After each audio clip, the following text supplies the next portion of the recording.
to show you the Nexus because this is the first time that we're actually going to take it out the box. All right. The factory that this comes out of, I can't tell you the other scopes that are made there. FX Airguns manufacturing facility, and I've been here all week filming a factory tour video. Ted and I have been almost joking in the past about, hey, why don't we one day just do our own scopes, you know, then we have everything that we want in it.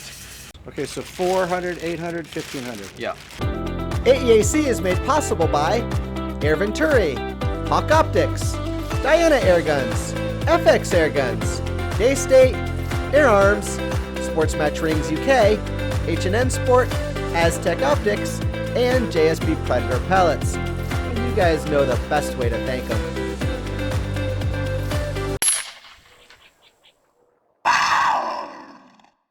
Hey guys, a little bit of a special treat today. So we're actually coming to you from Mariestad, Sweden, within the walls of the FX Airguns manufacturing facility, and I've been here all week filming a factory tour video that you guys are going to be able to see in the next coming weeks as soon as I get it done. While here, I ran into Matt Dubber, and I had no idea you were coming. But complete surprise. It was actually funny. You don't know this, but in the middle of right in the middle of my video yesterday, I have to leave now. It's 2:30. Got to get over to the airport and pick up Matt, and he just like bounced right. No funny. cut, no nothing. But, Yeah. but it's really good to see you here. And the reason I've grabbed him is, you may not know it, but FX Airguns has launched its own line of scopes, built specifically, I'm guessing, for air guns, but or probably can also be used on powder burners. Well, it's sort of the other way around, built for powder burners, but with the features that every air gunner needs in mind. Okay, so I had that So backwards. But essentially it's an all-purpose scope. Okay. Yeah. But let me just see Matt off here, and then he'll be all yours. But Matt's pretty much been the guy behind the development of this line of scopes. With FX Airguns, he's had some help from Ted Bier, Shane Kellar, EBR winner, who's over there at Utah Airguns these days. But Matt, man, the floor's yours. Take it away, buddy. Thank you. Yeah, so I'm actually only here for a day. So I was going to come to IWA, and then IWA got postponed. So I thought, well, instead of cancelling my tickets, I'm going to come to Sweden because I heard that the Nexus scopes, which are the first scopes that have gone into production, which will be available from probably by the time everyone sees this video actually, but they've just arrived. So I really wanted to come check out the box, how everything's packaged, the production scopes, and we'll take a look at that later. But the story behind Element Optics as a company, I've been working with many different scope companies over the years, but I've really I've got certain preferences on my scopes. Ted is the same, and Ted and I have been almost joking in the past about, hey, why don't we one day just do our own scopes, then we have everything that we want in it, but also have control over certain of the quality control processes and features that we feel scope should be at. Get the pricing right for everyone and be approachable. It's nice to have people within the airgun industry that you can talk to at big events and at trade shows and stuff. And Ted and I, because we've obviously had channels for a while, anyone can come and talk to us and they know who we are, which is awesome because they can ask us personally what the features of the scope's all about. Let me just pause you right there real quick for them, because there may be some newbies out there, new to air gunning. Maybe they're coming out of the powder burning crowd. But what are your channels and what are Ted's channels for them? So my channel is called Air Arms Hunting SA. Started in South Africa. I do a lot of air gun hunting, but also reviews and a lot of technical stuff. And then Ted's channel is Ted's Holdover. I'm sure you will have seen it at some point in the past, even if you don't know it. But yeah, Ted's like, I don't know if you have to call him the godfather of air gun YouTubers, but definitely the godfather of scope cam. Yeah, scope cam he's stuff. Definitely an inspiration for me. He inspired me to start my channel. Me as well. Yeah, so we've got basically two guys who have been deeply involved in the industry for a long time, known scope manufacturers personally, known professional shooters personally, been able to gather information about what people want, what people need. And out of nowhere, we were talking about starting a scope company, and Frederick Axelson from FX basically came and said, you guys know what you're talking about, you've got a plan. I don't know anything about scopes, but I'm going to trust you guys to go find like really good quality, trustworthy manufacturers, talk to them, get something designed, and run with it. And he told us he'd fund everything, which is amazing to put that trust in us. and not want to meddle is great, because a lot of the time with big investors there's a risk that they will try to steer things, which is not a bad thing if they know what they're doing, but to give us freedom to run with it is fantastic. So that's really exciting. Yesterday when I was filming with Frederick, something that you don't know is he took a lot of pride in sharing that he likes to surround himself with like this flock.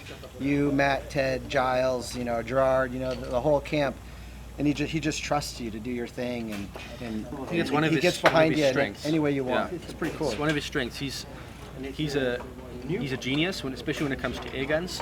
But he realizes that if you own an air gun, you have to own a scope as well.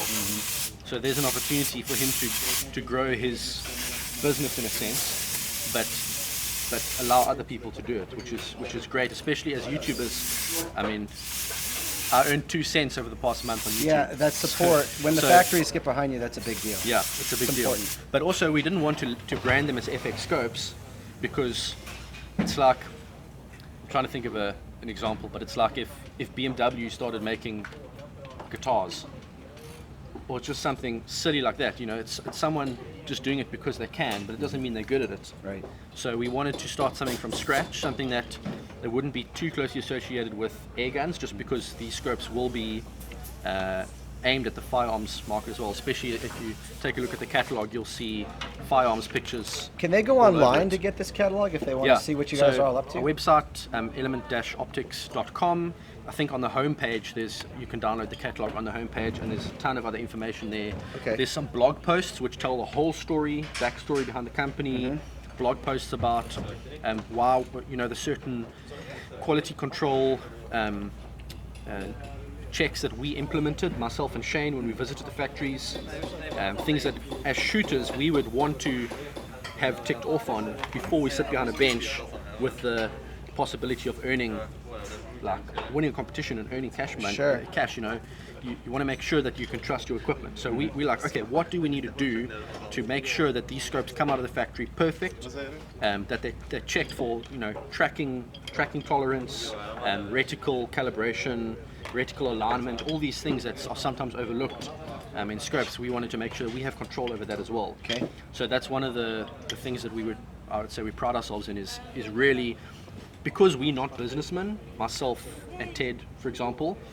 When we were told by you are now. We are now, but when we were told by Frederick, go and find a manufacturer and design a scope. How do you do that? We didn't say, okay, here's our budget. Let's make a scope that has big profit margins, blah blah blah. We went to the factory and said, make us the best scope you can. So they said, what lens coatings do you want? All of them. Okay, so speaking of that, before we get to, Matt's going to get into detail with this line of scope, but how many scopes are there?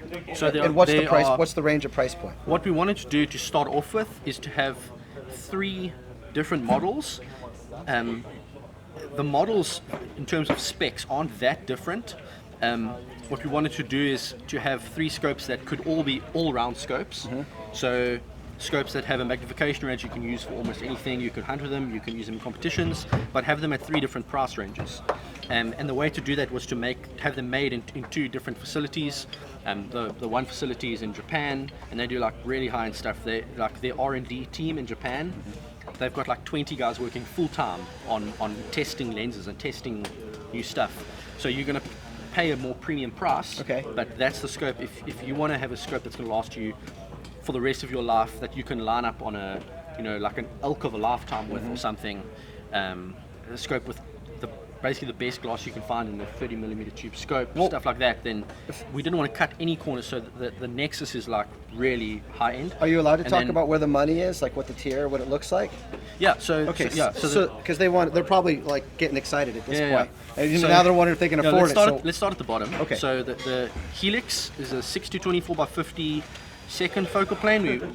I prefer first focal plane, but second focal plane is something that has to be there, and a lot of guys prefer that. The scope will retail for $399. It will be slightly different country dependent, because for example in South Africa there will be import duties and stuff that we have to pay. The scope comes in, and then VAT, which is 15%. So there will be slight differences country to country, and you'll have to contact your local dealer if you're in a different country. But in the US, $399. Yeah. Sorry. Can I ask a money question? Yes, yes. So if we're hitting the $400 price point in the starter scope, Yeah. and I doubt this is a starter scope, I'm sure it's badass. I'm guessing this is a combination of Taiwan and Japan, or the line is a combination of Taiwan and Japan? I'm not gonna say anything about that just yet. Okay. Because I don't think it. I don't want people to make assumptions based on where it's from. Well, that's why I wanted to discuss it, because I review a lot of high-end scopes that come out Yeah. of Taiwan and have Yeah. glass that I've seen compete with Japanese glass. Yeah. That's the manufacturing environment today. I'll tell you this. Truthfully. It's not about where the glass is made, Right. and it's not even necessarily about the quality of the glass itself. But if you can have fantastic German glass on a scope that isn't engineered correctly, where there's a collective tolerance issue where the lenses aren't 100% aligned, or they're not directing light to the correct points, Yep. and that scope can be useless. On the other hand, you can have a scope with cheap, like Chinese lenses, that's really well designed and well engineered, and the collective tolerances can be really tight, and it looks amazing. Okay. Well, thanks for sharing that's that. one of the. It's up to us to- Even when we were exploring this and asking about lenses at the factories, it was quite interesting just going to the lens factory, seeing how the lenses are polished, how the coatings are done, all that really interesting stuff. But at the end of the day, it comes down to design, and that's why you can have, a few different scopes that have lenses made in the same factory, but one of them stands out. It's the better model. It might be a model that's designed better. But we feel that for the money, you're getting really, really good lenses in this. You can go look at some of the scope cam videos that are floating around with the Helix and the Titan, which are like lower end scopes. Okay. But I would say they compete with scopes that are maybe almost twice the price in terms of glass quality. They're really, really good. And then aside from that, we've upgraded the turrets from like your standard turrets that you'd get in this price range. Normally with a $400 scope, you'd get some brass internals. They feel great at first, but you've got these ball bearings against the brass that eventually wear it down, and then they become a bit mushy. So what we've done with these, we've added stainless steel to keep everything nice and crisp. We've added a zero stop, which is another thing that you don't often find in a $400 scope, and added tool-free resettable turrets, which will actually be on all our models as well, which essentially you can reset out in the field without needing any tools. So it comes straight off, you can reset your zero stop, put it back on, close it up with your fingers, and it's going to be solid. So that's really cool. And then also just some things that have irked me over the years in the scope industry.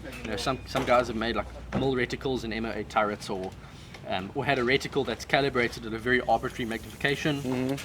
All the units of the reticles and turrets are matched. We have MOA and mill for every different scope, which is important. We have to offer both. And we've got on the Helix, which is second focal plane scope, you'll see the red at 24, 12, and 6. The reticle's calibrated at 24, so at maximum. But if you want to use the reticle at 12, you can quickly jump to 12, and you can do some simple math, and again at 6, do some simple math, and you still use the reticle, which is, we feel, very important. If you have somebody new to scopes, what does it mean to be calibrated at a certain magnification? So just basically, because on a second focal plane scope, the relationship between the reticle and your sight picture is changing when you change the magnification. If you have a reticle with subtensions in, let's say, MOA, one MOA at a certain magnification is not going to be the same as one MOA at a different magnification. So you have a fixed magnification at which that reticle is calibrated, so that when you're at that magnification, that reticle then translates to one MOA in real life. Okay. So one MOA on the scope at 100 yards would be approximately 1 inch. Awesome. Thank you. 1.047 inches or something funny like that. That answers that. Yeah. So that's what we've tried to achieve there. Great. And then also in terms of quality control, Ted and I have also had scopes in the past that were like sponsored to us, that where the reticle, where they claimed it was calibrated at, let's say, 10 times, we think there's something wrong with our guns, or our BCs miscalculated. Oh, like or something. the ranging, like the AO ranging. Is that what you're talking about, or something different? No, the reticle calibration. Oh, so sure. Okay. Advertise that it's at 10. My bad. And then we go out and we do some tests on on a collimator, and we realize actually the scope wasn't assembled properly, and it's calibrated at like 12.5 or something. Okay. And then and then it throws you off, and then you stop trusting in your tools. So those are the kind of quality control tests that we've introduced and said, listen, this scope is not going to leave this factory unless it's 100% calibrated, and we're going to physically check it when it arrives in Sweden and in the US, put it on a collimator, make sure everything's matched. If it doesn't, go straight back to the factory. I thought you said you weren't a businessman. You're starting to sound like you're getting good at this. I'm a perfectionist. I'm a perfectionist. You can be a shrewd businessman. Yeah. Hey, I'm going to move you just a little bit that Sure. way. Yeah. That way neither one of us is falling out of frame, and they can see how it's. And then to add to that, we have every scope that arrives, you'll see it in a moment with a Nexus, but has a quality control tag on it that will be signed by whoever's doing the final inspection. Okay. So when your scope gets to you, you'll see a quality control tag, and that inspection will be signed, and that means that the tests that myself and Shane have sat down and said this has to be this, or we're going to send it back, that's all been passed. Okay. Cool. And I'll tell you that we've taken all the standards for scopes in these price ranges, and we've told them it's got to be better than that standard. So let's say, for example, if the tracking tolerance was a certain percentage, some manufacturers allow their scopes to track to certain percentage. We said no, it must be better than that, must be closer to 100%. So we really wanted to make sure that if someone sits at a competition with a scope, that they're more likely to win than the guy sitting next to them with a scope of the same price. So you've really managed the expectations of your builders. Yeah, so that I they tell you know what, that they're not going to get away with anything. When you've been sitting with $3,000, $4,000 scopes on your guns for a few years, you become really picky. Sure. Ken Hicks is watching me. He knows. He's nodding. He's got this. He knows. You become a perfectionist when you get to those really high levels, and then you can't go down again. Well, that's just who you are too, and it's a good fit for this new line. Okay, so $400. Where are we at here? Titan, $800. Okay. 34mm tube, ED glass, which is extra low dispersion. They're also called HD glass. Okay. It basically means that the glass is it's got a higher density than normal, thicker than normal. There's less chromatic aberration, fringing and vignetting, and better light transmission. All these issues that you can have with I don't want to say poor lenses, but thinner glass gets taken away when you use ED glass, and you'll see a visible difference looking through the scope versus a non-ED glass scope. So we, for $800 again, there aren't many scopes on the market with 34mm tube, ED glass. It's very fantastic. So is it fair to say that a lot of their money, when they step up, is going into the glass and the larger tube? What does the larger tube do for them? So the larger tube, essentially, there's more space inside this body for the erector tube assembly, which is the piece inside the scope that moves when you dial the turret. So there's a piece inside here with a reticle lenses attached onto it. Like floats kind of between the springs of your adjustments. There's return springs on either side, and when you turn the turrets, it moves that erector tube up and down like this. So what the larger tube does is it gives more space for that erector tube to move, and that means that you get a greater elevation range. I wonder if because there's less pressure on the springs as well, it might add to the precision as well. It could, yeah. You have that freedom of movement without being bound up. Yeah. That was what I thought. Yeah, it's just better, but obviously it is heavy as well, so the individual has to weigh up what they're looking for. Yeah. But for the money, if you compare this to our next scope, when we look at the Nexus, which is the high-end scope, the glass is undoubtedly better on the Nexus. Everything is undoubtedly better, but there's not a big jump between them, despite the big price jump. Sure, it's like computers and camera gear. It's like you start to get into that. Yeah, law of diminishing returns. Diminishing returns as you spend more and more, and you get better and better. So similar concept with this to the Helix. Obviously, we have the upgraded glass and bigger tube and all of that. But aside from that, the biggest differences are the fact that you've got 25 MOA per revolution instead of, what's this one, 15 per revolution. So you've got more there per revolution, which is nice because although they've got a zero stop and you're unlikely to lose your place when you're dialing, if you want to put scope stickers on here, you can, with 25 MOA per revolution, you can go out to 200 yards. And there's literally more real estate on there to do you can use stickers that you might be able to read. Yeah. Nice hard zero stop, which is awesome. This one is illuminated, whereas the Helix right now is not. And this one's first focal plane. That's a big thing to mention. I almost forgot about that. But yeah, Titan is first focal plane, which is something that a lot of people are demanding nowadays. And I really think they did an awesome job with the optical design in this. You know, I was talking about the collective tolerances of all the lenses. This one is, they just got this one absolutely spot on, and it's really crisp all the way. So awesome. Yeah. So well,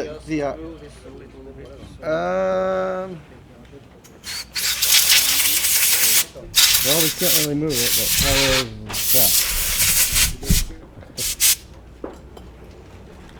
but all right. So I haven't seen really anything on the Nexus out there.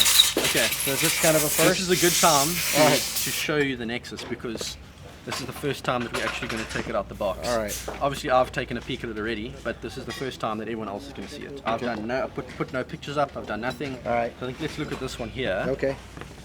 This is the APR-1C MRAD, which is the mul scope with the simple reticle without the Christmas tree.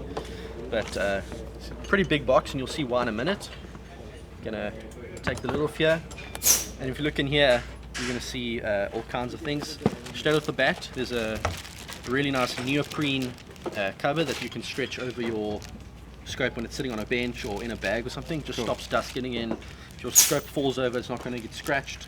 Obviously, we had the option of flip-up caps versus something else, but I just personally thought, you know, for a change, a lot of people do flip-up caps.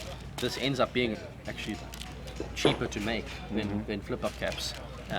And I feel like it's probably a little bit more usable when it comes to your scopes sitting on a bench or something. So neoprene cover, owner's manual, and we went all out with the manual.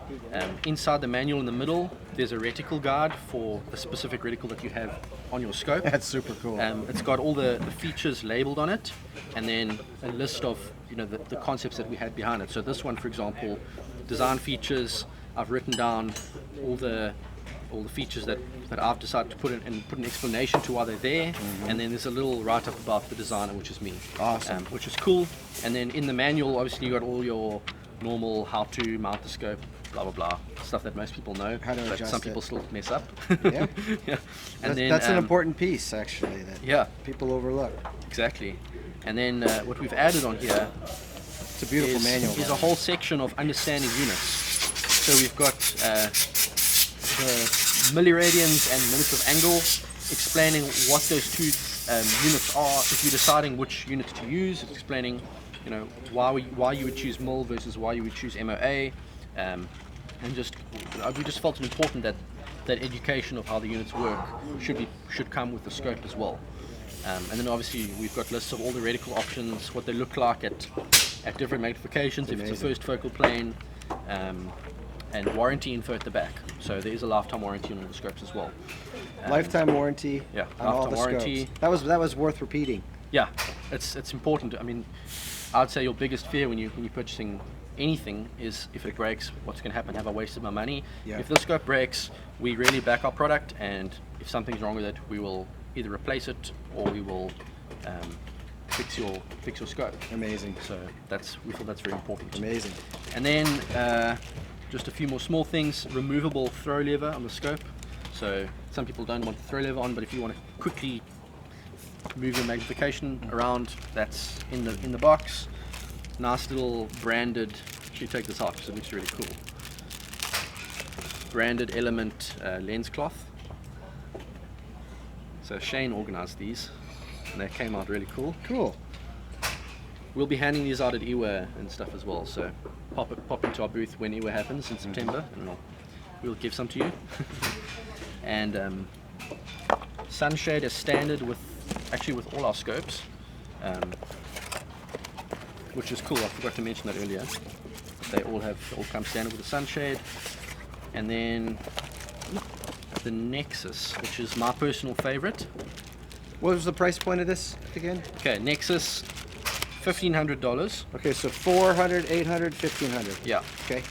And this is how it arrives. Ooh, a nice matte. It's a little bit more of a matte finish. More too, of a matte finish. Mm-hmm. There's that inspection tag that I was talking about. So it's got a stamp on there with the date and the name of the person who inspected it. It looks not as big. Is that just my imagination? Like it's a little more compact?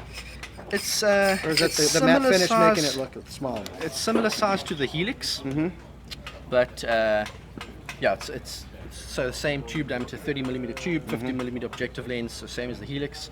This one is 5 to 20 magnification, and you may be asking, why would a 30mm tube scope with non-ED glass be more expensive? It's a great question. Than the Titan. I've actually been asked that a few times. Well, they're just wondering where their money goes with the next step up. What do they get?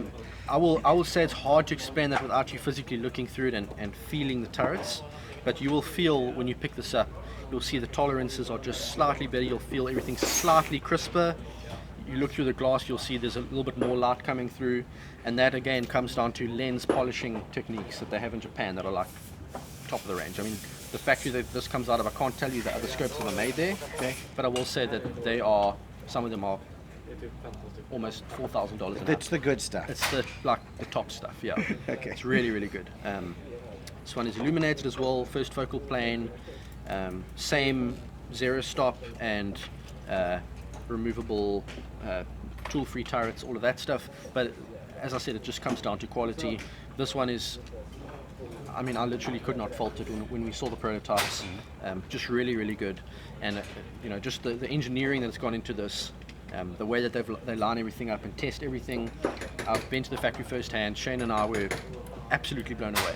It's very impressive. So it sounds like this is going to be really like on the top of the range scopes. Am I reading you right that this is actually made in a different facility than the Titan and Helix? Than the other two? Yes. Okay. Basically, it comes down to the factory that makes this scope. I was saying that I mean, if you look at how many people they employ, they've got a team of like 20 people, 20 engineers working full time on just making their products better, and obviously those guys all have to get paid. So it's physically impossible. It's physically impossible for that factory to make a scope like this at this price range. They just have too many expenses. So we were. It just costs more. It's just economics. This factory wouldn't be able to make scopes at this quality, but this factory wouldn't be able to make scopes at this price. It's certainly nothing to be sorry about. To both. The good stuff is. I think we've made a good decision there. So those are the element scopes. That's what you see in the box. Do you have any more questions? I don't think so. That was awesome. Matt Dubber, everyone, congratulations on your new line. Thank you. And thanks for taking the time to take them through it. No problem. Appreciate you, buddy. Awesome. Safe travels home, too. Thank you. You too.